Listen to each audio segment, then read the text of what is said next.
Director of the Swami Vivekananda Cultural Center at the Consulate General of India in Durban, Dr. Chaitanya Prakash Yogi, Mr. Arun Ramdhani, Mr. Vijayanand Mohan Lal, Ms. Sendisiwe Makozoma, Mr. Sipiwe Mchunu, Mr. Piyush Khandelwal, distinguished guests and online members, Namaskar and welcome to episode 2 of Samarpan Yatra, a journey of devotion. And today's episode, we will be taking you through a journey of the Ramakrishna Center of South Africa, Durban.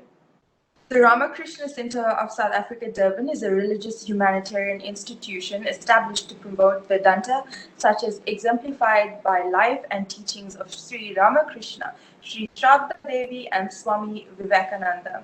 Sri Ramakrishna's message of practical spirituality and Swami Vivekananda's humanistic ideas provide the impetus for the center's work in South Africa.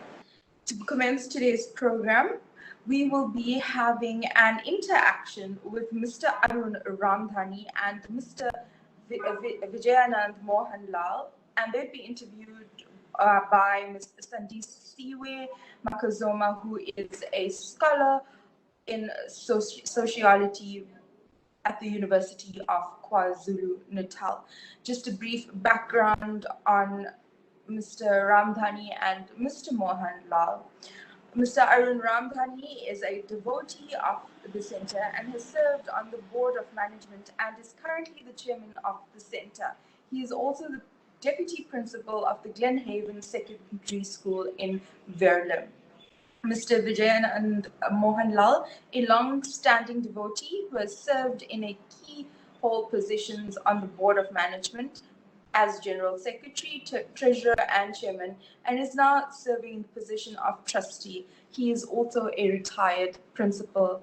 Sit back, relax, as we take you through to episode 2 of Samarpan Yatra with the journey of the Ramakrishna Center of South Africa, Durban.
Sukha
show. My name is Sandisiwa Matazoma from the Swami Vivekananda Cultural Center in Durban. And today we are here at the Ramakrishna Center of South Africa to interview this wonderful gentleman, Mr. Arun Ramdhani and Mr. Vijayanand Mohanlal. These wonderful and prestigious men are from the center, Ramakrishna Center of South Africa, and Mr. Arun Ramdhani is a devotee of the center. He's served on the board of management and is currently the chairman of the center, and is also the deputy principal of Glenhaven Secondary in Verulam. And Mr. Vijayanand over here is also the long-standing devotee of the center. He served in the key positions in the board of management, the general secretary, and treasurer, and of course as a chairman. And is now serving as a trustee of the center, and he's a retired principal. Gentlemen, welcome to the show. Thank you. All COVID protocols were adhered to in this center, and for the purposes of this interview, we will be removing the masks so we can speak freely. Mr. Arun Ramdhani, the Ramakrishna Center of South Africa is affiliated with the international organization, the International Ramakrishna Math and Mission. Now, would you kindly tell us about the history of the center in the South African context and its mission and vision? Thank you, Sandisiwe. But before taking that question, I would like to offer this episode of the series that the Consulate's Office is doing at the feet of our holy trio, that is Sri Ramakrishna, Sri Sharada Devi, and Swami Vivekananda, whom we refer to as Mother, Master, and Swamiji. I'd also like to offer our salutations and prostrations to our resident President Swami Sumanasananda, and also monks of the Ramakrishna mission in South Africa, Swami Sharda Prabhananda and Swami Swatma Ramananda. And dear devotees, sisters, and brothers, Om Namo Narayanaya. So when we say Om Namo Narayanaya, it means that we are seeking the protection of the Lord, and how apt it is during these times of the pandemic. So coming back to your question, the Ramakrishna Center was formed in the 1940s. It was a turbulent time in South Africa because the political landscape was moving towards white hegemony and white domination. And education was also based on Christian national education. And it was a very trying time for Hindus and blacks in general. When I say blacks, it is all encompassing, be it Indian, colored, and African. So it was a very trying time for blacks in South Africa. And Hindus did not escape that because we were finding it difficult to protect our religion and culture.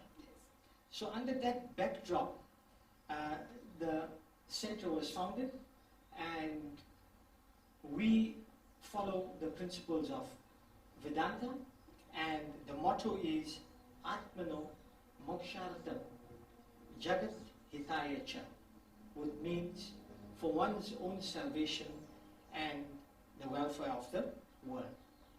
So the principles of Vedanta has got 3 principles, and one of the principles talks to that all souls are potentially divine, and we must express that divinity from within.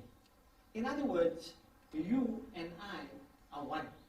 We are part of that same pure consciousness, but we do not know it because of, we call it Maya, but illusion, that is preventing us from knowing that. And that is responsible for all the strife and suffering in the world. The next one talks about the harmony of religions. Yato mat tato pat. which means as many creeds, so many paths. So be it Islam, Hinduism, Christianity, and so on, you can follow whichever religion you want, but we're going to have the same destination. And of course, the last one talks about people who are enlightened, and they're going to use that enlightenment to alleviate poverty and suffering amongst the downtrodden.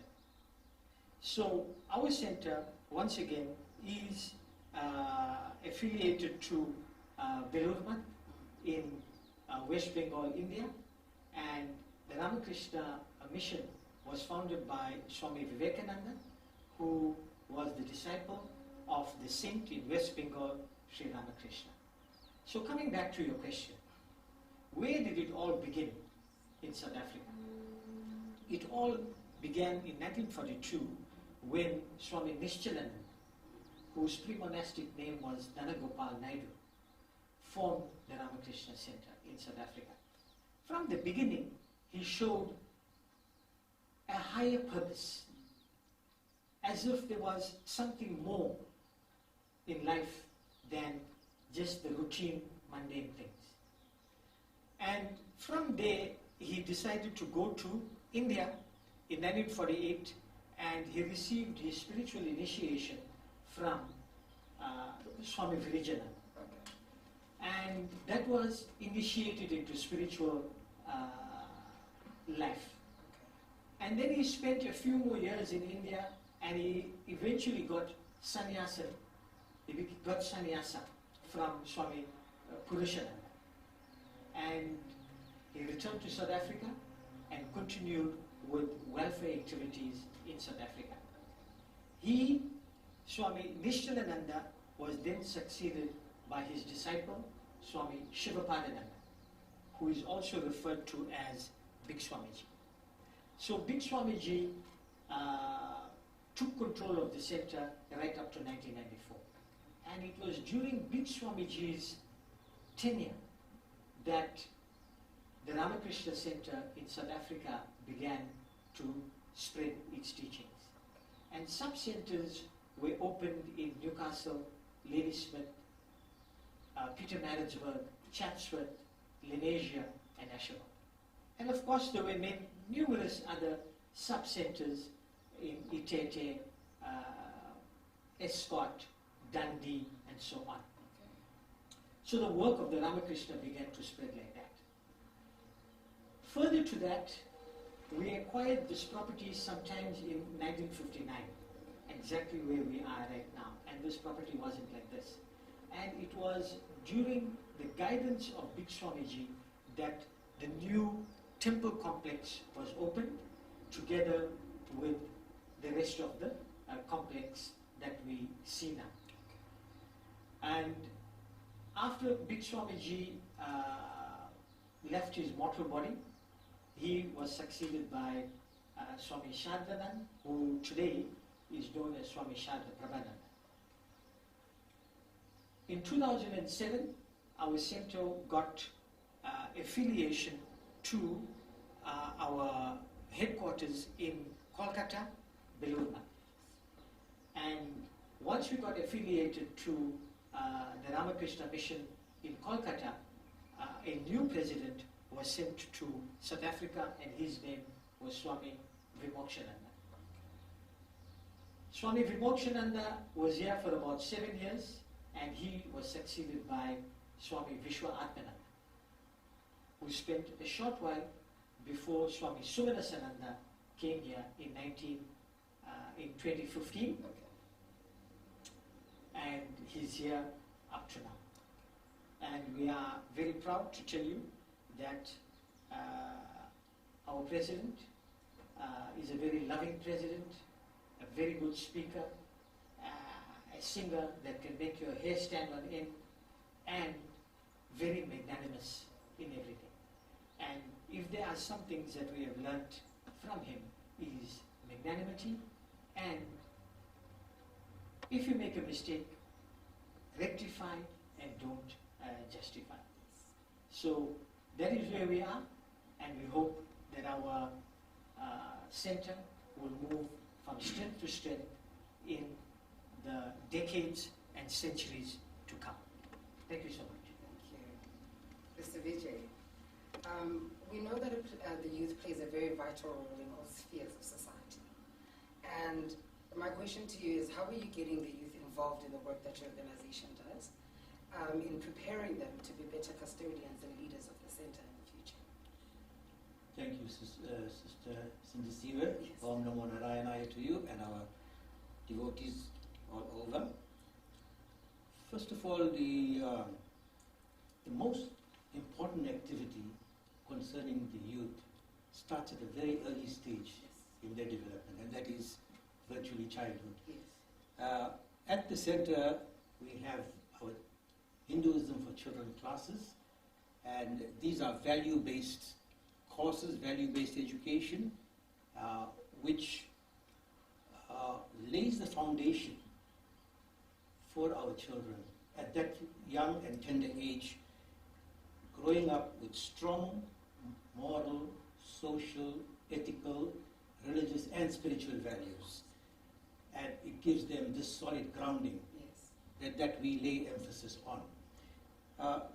From these classes, the children are trained to take part in our cultural programs, various cultural programs throughout the year, and the main one being the Children's Cultural Festival, which is held annually and is decentralized in southern KwaZulu-Natal and in northern KwaZulu-Natal. So it is these functions in particular that the children showcase their skills in drama, dance, music, speeches, religious recitals, and so on.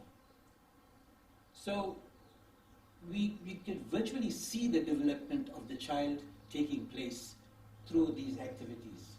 It is in these classes, the Hinduism for children classes, that teachers hone the skills of the students, and development starts there.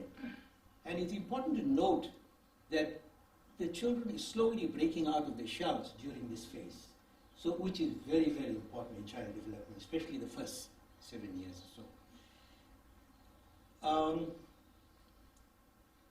From the youth go on as they develop these skills and get on in age and become young people, they start organizing their own programs at the center. We give them a free hand. Of course, there is supervision involved to an extent, and so on. And they know that. So these organization of these functions, they do it from start to end. Everything is done by the youth themselves. So planning the program, drawing up the program, the MC for the function, and the items to be presented at the function, youth function, all are done by the youth. So you can see this gradual development taking place.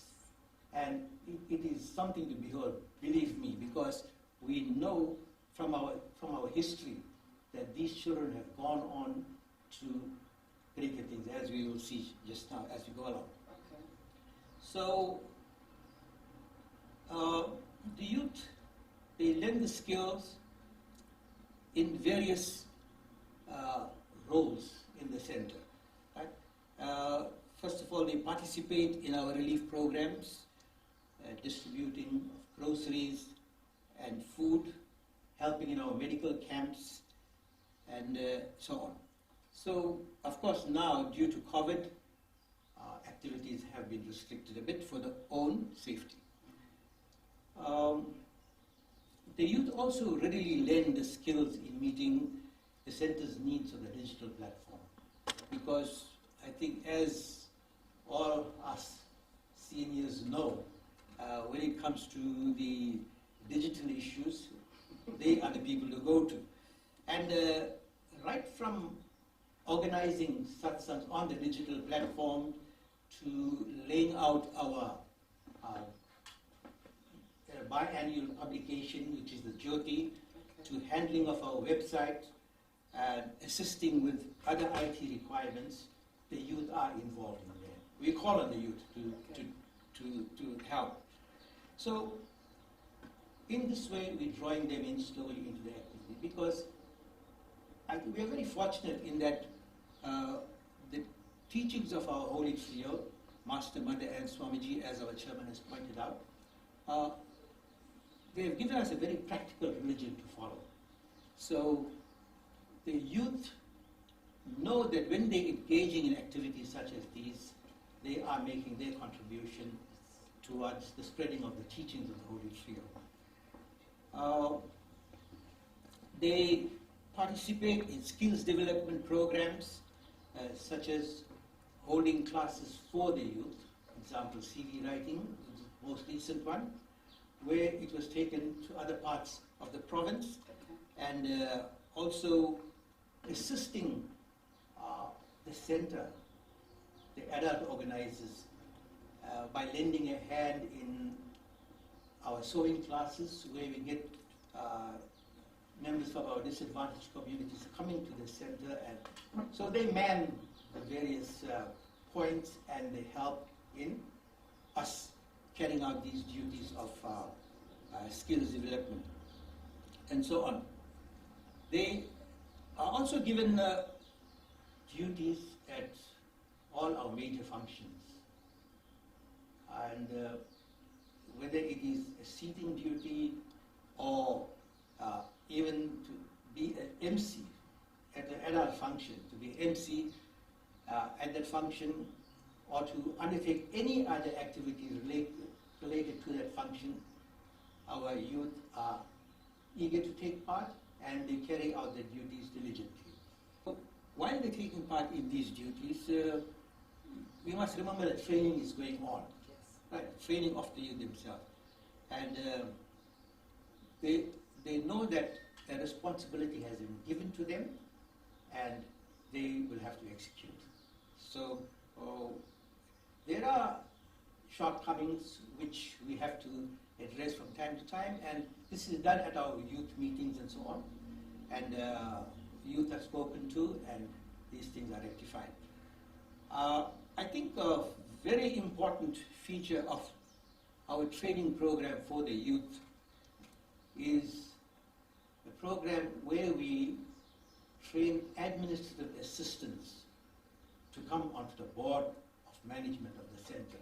So you see, we start with the children's classes, and they move in this training program up to the point where, as young men and women, they are given the opportunity to sit on the board, of course with limited powers.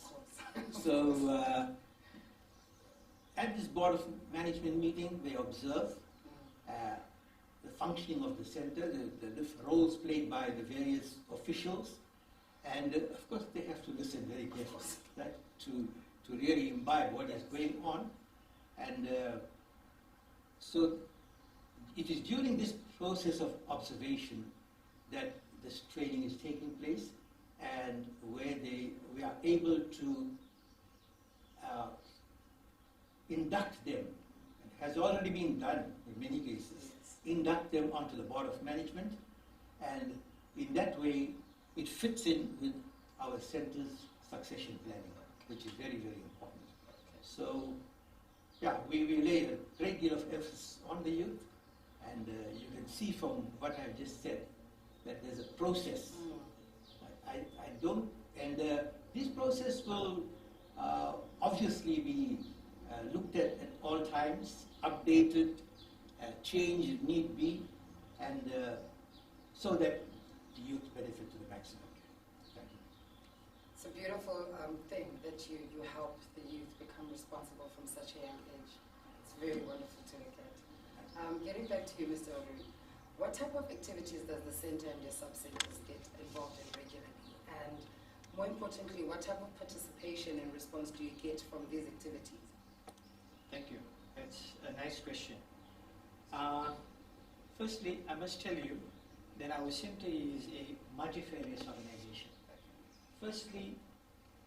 first and foremost, we are spiritual, and in practicing that spirituality comes our philanthropic work, our humanitarian work, and our social welfare activities. So in our spirituality, like I mentioned in the beginning, that you and I are one.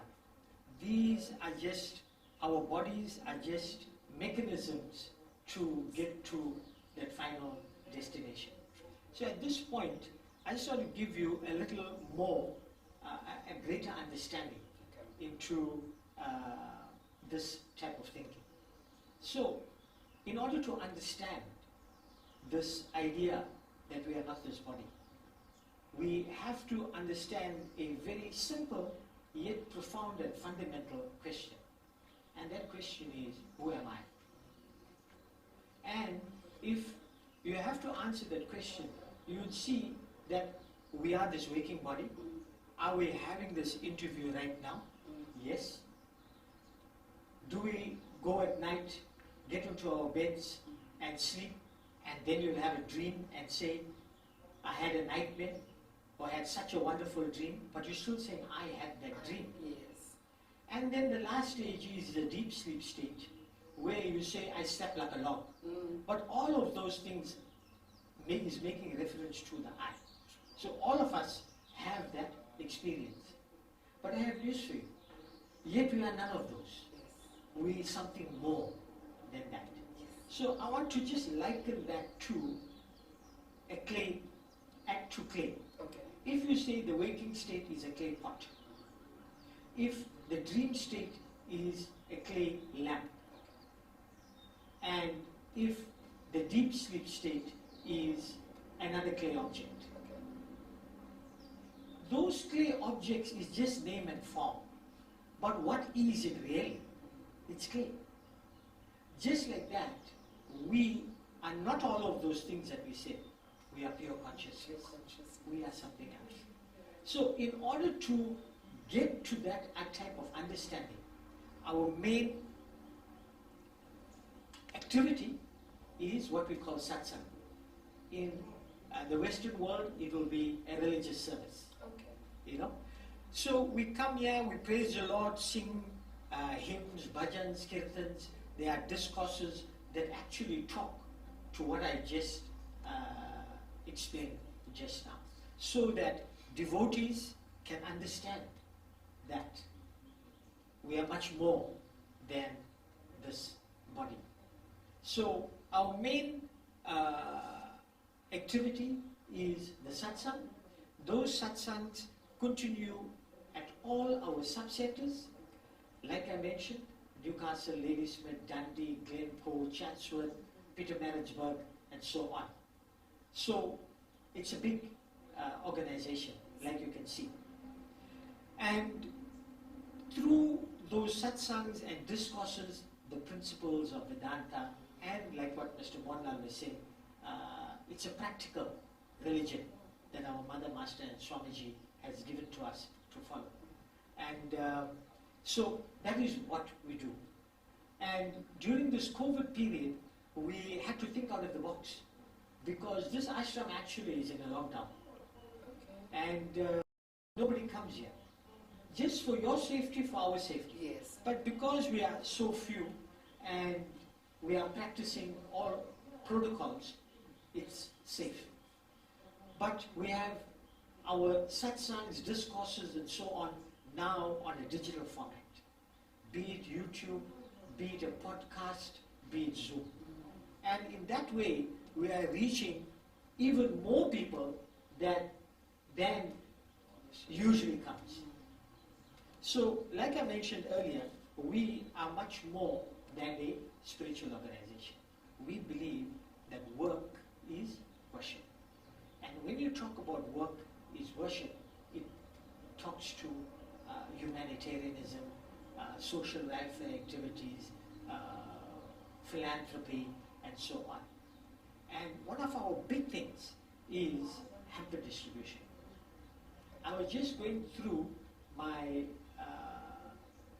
annual general meeting reports, and I found that each year, plus minus, our hamper distribution totals over R1 million. And there are hundreds and thousands of beneficiaries. This is the poorest of the poor. These activities is not only taking place here at our headquarters in Glenangle, which is the headquarters of the Durban branch of the Ramakrishna mission, but all our sub-centers. That is in, again, Newcastle, Ladysmith, Maritzburg, Chatsworth, and our satsang group in the Tete, which is north of where we are right now. Together with that, we have other activities. For example, this program is falling under the auspices of the Vivekananda Cultural Center, run by the consulate, Indian consulate in Durban. Now, we have our own Vivekananda Center of Excellence. And under that umbrella, you get sewing classes. And we had 10 to 12 mothers who came, learned to sew, and eventually we said, look, you are not just going to go home and forget your skill. We actually presented them with machines to take to their homes where they could use those machines to make a living. Then we also have karate classes on our campus here. And there are other activities that also falls under the auspices of the Swami Vivekananda Center of Human Excellence. The latest one was sewing of masks. Actually, the mask that I was wearing just before we started was sewn at the center. So those are some of the activities that's taking place under that little section. Then we have, we are interested in the environment, we are interested in your health. And many of us, I don't know about you, you look much younger than Mohanlal and myself. I know at a time we could go into our gardens, and whether it was sweet potato, yams, whatever it was, carrots, you could just pull it out of the garden and eat from there. So organic. Now, with all these pesticides and so on, things are getting really bad. So we had two programs here which dealt with plant your own veggie garden. Together with that, we had a nice 4-page leaflet and to show people how to plant a seed, look after it, get it to seedling, plant it, and it gives you so much of joy. In fact, it's actually therapeutic and cathartic in the sense that, your mind gets so much of peace when you begin to see that this started off with a seed and look at where it is now and you have nurtured it. So we have got that. We also have a legal services center, and that legal services center is not for the general public. It is for the indigent, the people that cannot afford legal counsel and advice. But in the main, we talk to writing, drawing up of wills, winding up of his estates, and so on. So we also have that service here. And like I told you, some of our sub-centers are actually doing very good work. Before I go there, we have something that is called FOPS that was started in 2007. Can you believe it? It's called a faculty of peace studies that deals with learning Hinduism, all the different books. We got different levels, and might I say, it was in the hands of Mr. Mohanlal, who's sitting opposite me. It was his baby, and he has nurtured it right up to this point. And it's coming a time when he is going to hand over that baby to somebody else to take over the work that was being done there. And I don't know if I'm going to be chastised by Mr. Mohanlal, but I'm going to tell you that a new course is in the pipeline, and in 2022 when we are celebrating our 80th anniversary, that course is going to be launched, and there's no prizes for guessing, but it deals with Swami Vivekananda. Right? And then coming back to some of the programs that our sub-centers are doing. Like I said, they are busy with hamper distribution. We have a Sister Nivedita mentorship program where 250 African girls are being mentored and taught about life in general, about carrying themselves nicely, about deportment, and all those kinds of things. Then, in Ladysmith again, there are so many indigent children there who actually haven't been to a movie. So they have a movie night where they give them a cold drink, popcorn, and the actual experience that you are going to have in the movies. We also have a Vivekananda Sports Day at the sub-centers and so on. So our sub-centers are actually doing very, very good work. And you may think that that is the end, but there's more. One of the wings of the Ramakrishna Center in Durban is the medical wing. That wing, they started off very humbly, but now provides holistic care to, again, indigent members of society. So much so that they are taking so much of pressure off the public sector. And these people don't have to go and sit in the lines and so on. They get specialist care, and if referrals need to be done, you are sitting in your line here, in the comfort of these places that maybe a school, maybe a hall that has been changed overnight to become a medical clinic or facility just for that day. And what are some of the things, the disciplines? It's a multidisciplinary approach. You have physicians, orthopods, opticians, physiotherapists, dentists, gynecologists, surgeons, and so on, that are part of the program. And many of these consultants, so to speak, are offering their services free of charge. And I want to add this, that we have succeeded, and they have also given their services so willingly, because it is not only Hindus that are these doctors that are spending the whole day there and offering these services to the general public. They are from all religions, be it Islam, Christianity, and so on.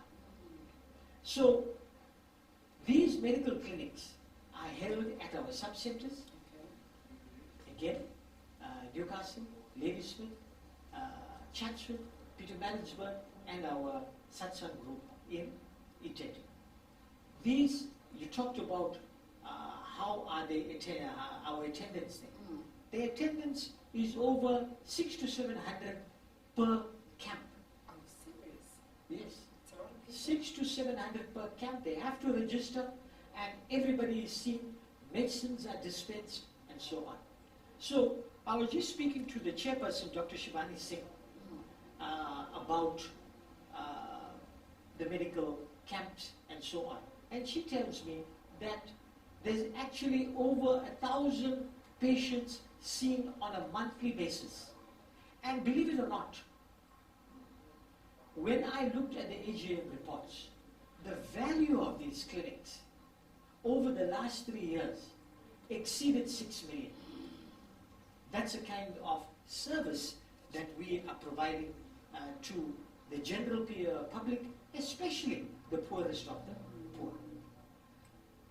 Over and above that, the clinic is doing other work. For example, during this pandemic, they prepared sanitary packs with the alcohol, sanitizer, and so on. Over 2,000 of those were distributed in the Greater Durban area. On top of that, they held a Zoom meeting because there's so much of trauma. If you look at it, I was just speaking to the chairperson of Ladysmith, of our sub-center, Dr. Biharina, and she was saying that during this pandemic, they are coming into contact with so many COVID patients, and doctors and nurses are just dying. So I told her it must be so traumatic for you because I'm sure you did not experience so many deaths so quickly. So our clinic anticipated that our doctors, our people in the health sector need some kind of intervention that will help them cope with this. So a Zoom symposium was held, and you had Dr. Vistarin, an expert, and another expert from India that was on this program. Together, our local doctors explaining how to cope with this pandemic. Then, the pediatric section of our clinic, our chairperson of the clinic is an intensivist at Albert Lutuli, and she is a pediatrician. So she has this collaboration with the Bundle of Joy in Inanda and Balietu. And on a monthly basis, they are visiting, checking, so much so that mother, sister, Adelaide, I was just teasing her, not Adelaide in Tambo, but Adelaide came to the center yesterday to pick up those packs for those centers there, which is the Bundle of Joy and Balietu. And we can go on and on about the good work and the sterling work that is being done by the clinic section, the medical wing of our center, and it's just, we are so, proud may sound a bit arrogant, but we are so proud to have them here doing this kind of work together with the philanthropic work that is being done by our sub-centers, and the devotees of those sub-centers must not be forgotten in all of this, because they are our foot soldiers that are actually doing the work, doing master's work. Like I said, I just complete now by saying, you cannot call yourself a religion.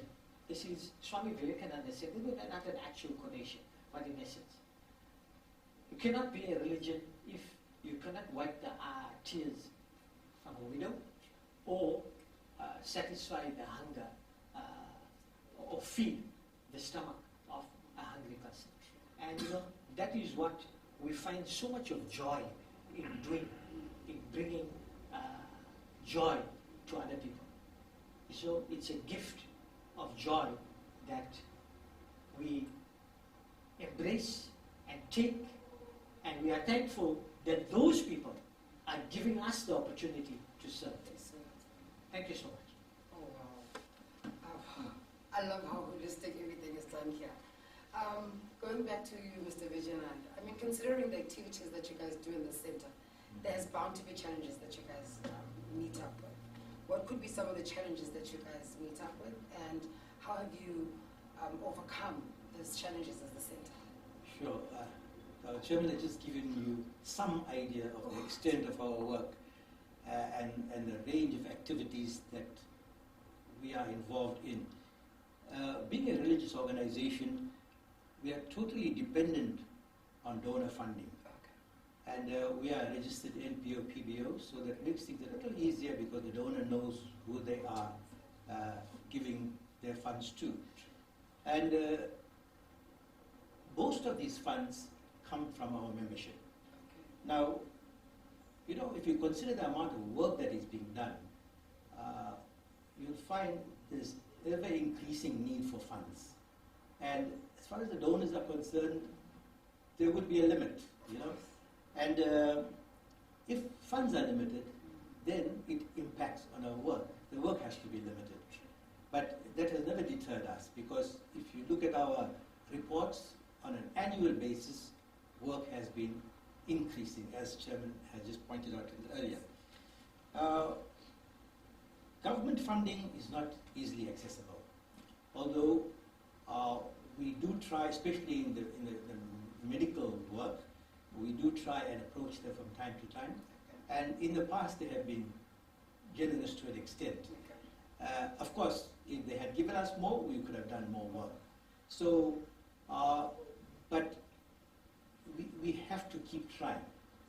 For example, I said a little earlier that funds, if the funds are limited, but our sub-centers, for example, have to find creative, innovative ways of raising more funds. And just to give you one example, Jumble Sale.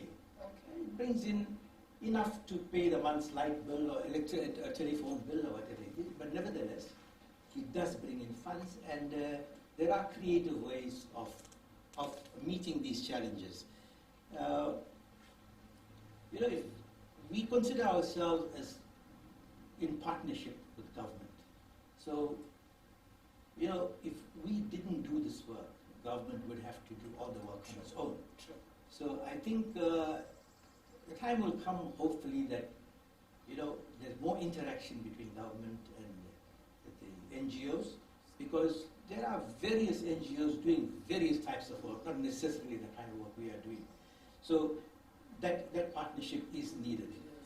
And I think this kind of discussion, if it's ongoing, it will at some point address these challenges.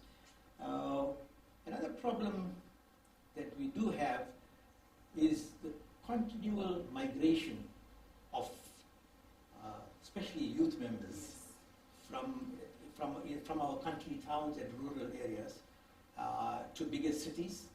And they'll move for various reasons, but the most important reasons being study and, of course, work, employment opportunities.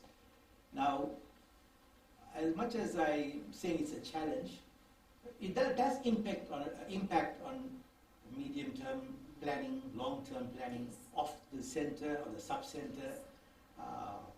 It does impact on it. So, but there are ways of getting around it as well. And these youth who are moving away with their, especially IT skills, I'm envious of that, because I'm past the, Yes. It's the third generation or whatever it is. So I must say that they involve themselves, even from whatever distance. They are connected with the center, and we get the support. So it is a challenge, but not something that we have to do without. We're working with them. One particular problem we have had in recent years is the hiring of skilled people from overseas, particularly India. We are very mindful of the fact that we employ here first, South Africa local. But there are certain things, for example, the priest assistants, you know, they have already acquired knowledge and training in India at our various other centers. And because of the expansive work we are doing, we need people like that here. And we don't have that here. So we have to. But there are, I won't call it stumbling blocks, there are a number of restrictions as far as government is concerned. And of course, the time delays and things like that adds a little bit to the problem of resolving these situations. So we are hopeful that, you know, and COVID has put extra strain on that. You know, the offices being closed and things like that. And we are hopeful that when things resume back to normal, things will flow more easily. Crime in South Africa is a reality. If I say it hasn't impacted on us, I'd be lying, because we have been affected by crime, and the unfortunate part is that when you are affected by crime, you have to divert resources, especially financial resources, to attend to the problem, whether it's a security system or fencing or whatever the case may be. So it does impact, and no matter what solution you come up with, I think it's a reality also that it might be a temporary solution. Sure. So you'll have to carry on addressing this problem. But if we do attend to the problem, we must try and make it such that the center, its premises, and its operations, the most important thing, because we are storing not on a prolonged basis, because we are storing things that we have to give out as quickly as possible, as quickly as it is received, groceries and things like that. So we have to secure those things, and these are challenges there. So all these challenges are addressed on an ongoing basis. We have our EXCO meeting, which is held fortnightly, and Board of Management meeting, which is held bi-monthly. And at these meetings, all these issues come up regularly, and I handle this as far as to the best of our ability. Coming back to our funding, capital projects, especially things like buildings, and I think on your way up, you just passed the new wellness center that's coming up, fencing and medical equipment, etc. They require a huge amount of funding. And if you just take membership fees from on an annual basis, it won't be sufficient.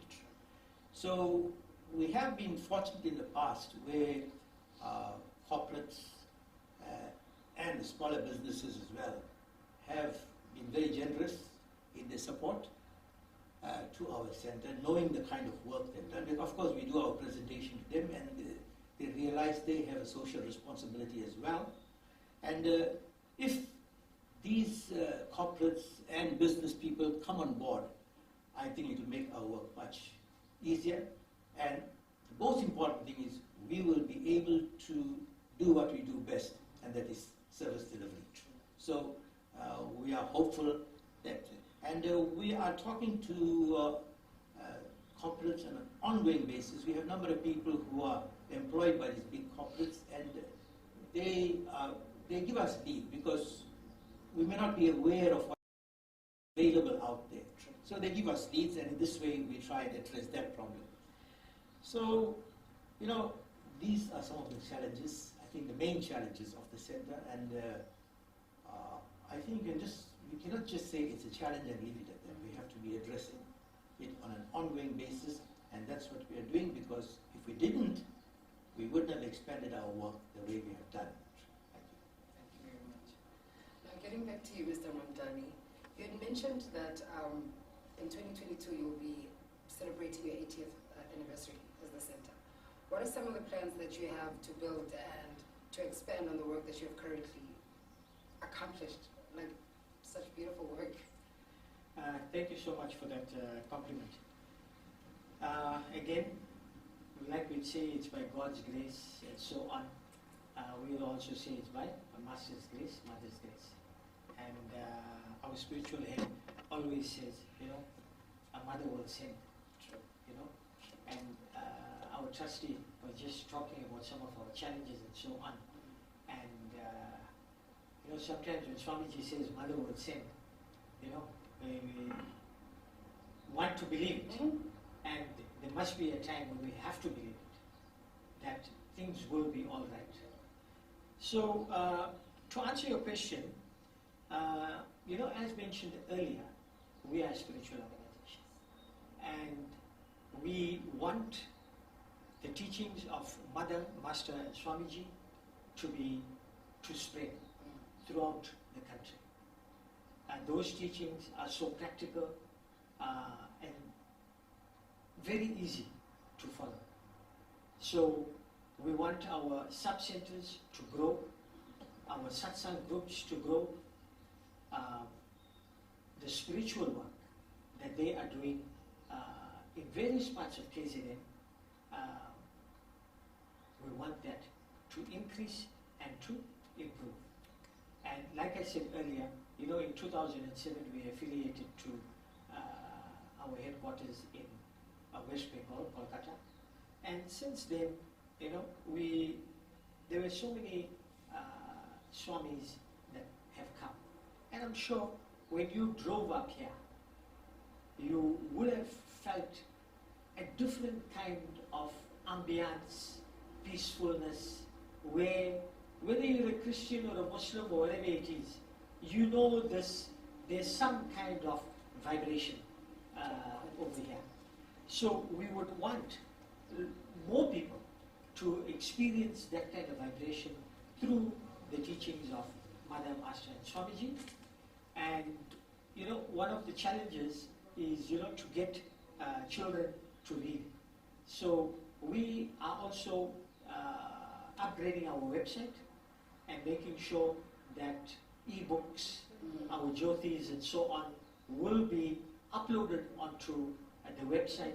So at your leisure and pleasure, you have information to peruse through that will actually grow your mind and grow yourself.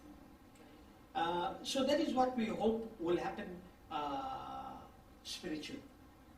And we want, asking for a type of utopia will be too much. But, at least understanding and respecting one another as sisters and brothers, if we can at least get there, it will be something that we all will be proud of as South Africans and, of course, citizens of the world. So coming back to our hamper distribution is a big thing, like I told you, and our population is increasing all the time, and there are so many more mouths to feed. So we certainly envisage and endeavor to ensure that our hamper distribution increases maybe in the next decade 10 times over, where we can help so many more people and so many more indigent people will become beneficiaries of those hampers. Then, like Mr. Morna, our trustee, was saying, when he was driving up, you would have seen a new building under construction. That building is named the Shivapadananda Wellness and Multipurpose Center. Now you remember in the beginning you must have heard that name. Yes. Right? Yes. So he was one of the presidents of the center. So that center is named after him. That is a wellness center. But in the main, it's going to be utilized by our clinic wing. Okay. So instead of having outreach programs maybe once a term, we will open that facility maybe on a Saturday.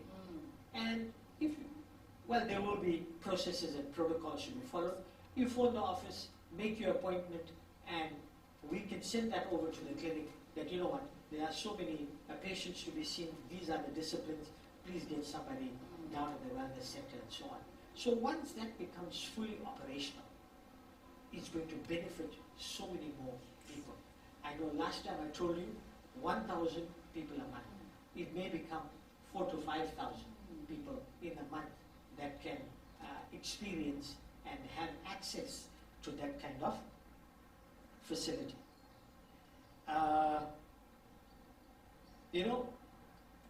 One of the vice presidents of our center, he's called Swami Gautamanand. He visited on a regular basis almost each year. And in one of the years, he told Swami Sumanasandala, our president here, that it would be nice to have a center in Cape Town. And there were many devotees that were also, asking for a center there. So I must tell you that a center has been opened there by some good fortune from a devotee.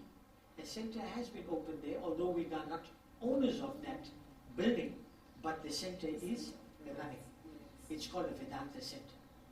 So we are hoping that Master Mother Swamiji's work will also spread to the mother city, and people from Cape Town will have access to the principles and teachings that we are talking about right now.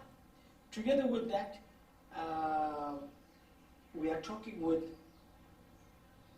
the municipality, officials of the municipality at Ilemba district. Okay. We must remember that we spoke about Itete, and we are asking them for land, and hopefully we are going to get a sizable amount of land to increase the work that is being done in Itete. Now Itete is a small farming, it's not even a town, you know, and it requires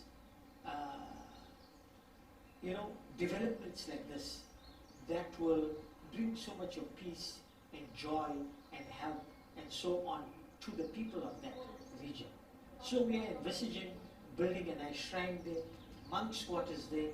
Who knows? Maybe we'll have a resident monk in that area. We are talking about a skills development, be it just knowing how to put the computer on and type something on the computer. Be it cupboard making, be it sewing. So we want to do all those kinds of things in that particular center. But in the main, we want to continue with our activities that we have enlisted and enumerated thus far, increase it many times over, and like Swamiji, that is Swami Vivekananda, said, and I will conclude with this quote: "Arise, awake, stop not till the goal is reached." Thank you so much. Thank you very much, gentlemen, for your time, and it was a great pleasure speaking to you guys. And I hope that your center gains more strength and continues to assist more people with time. Okay, and to end this episode of the Ramakrishna Center of South Africa, would like to ask the chairman to give us any closing remarks that you may have. Thank you so much for that opportunity.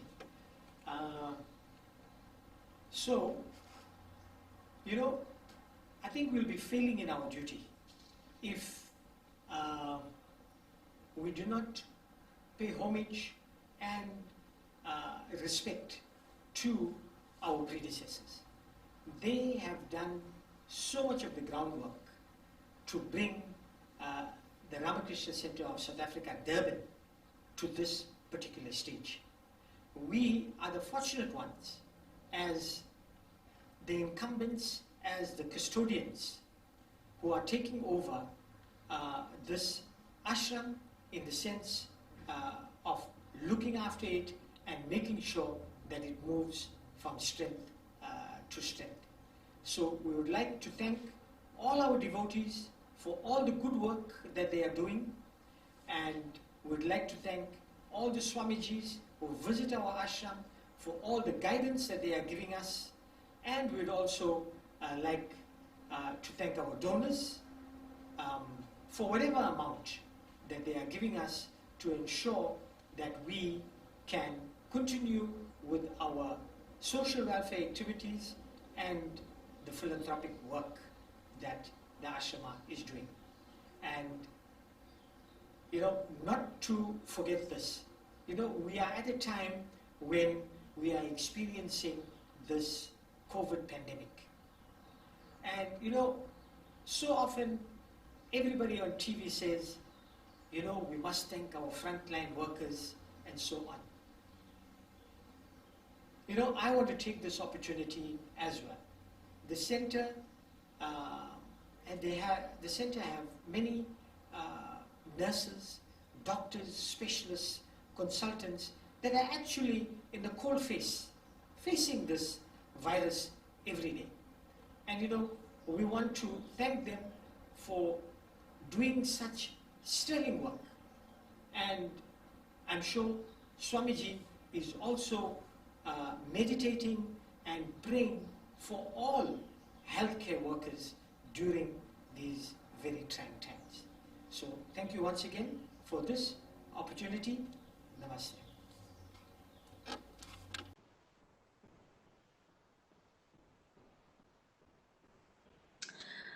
Thank you so much, Mr. Arun Ramdhani and Mr.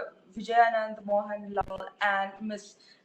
Sandisiwe Makazoma for that very interesting journey, devotional journey through the Ramakrishna Center of South Africa, Durban. We've come to the conclusion of today's program, and I hope that you enjoyed this as much as we did. I'd like to now introduce Mr. Sukiwe Mchu from the Swami Vivekananda Cultural Center at the Consulate General of India in Durban to render this afternoon's vote of thanks for me. It's Namaskar. Namaskar. Greetings to all of you. On behalf of Swami Vivekananda Cultural Center at the Consulate General of India in Durban, it gives me a great pleasure today to deliver a vote of thanks on today's episode 2 of the program called Samarpan Yatra, means Journey of Devotion. I'd like to thank Mr. Arun Ramdhani, Mr. Vijayanand Mohanlal for the great interview that was conducted by Ms. Sandisiwe Makazoma, a scholar of sociology at the University of KwaZulu-Natal. The interview was about the journey that the Ramakrishna Center of South Africa is about. To Swami Vivekananda Cultural Center under Director Dr. Chaichana Prakash Yogi, Ms. Sristi Harinarayan, Mr. Piyush Kandelwal, thank you very much for making sure that today's program was a success. To all our online viewers, thank you very much for taking part on today's program.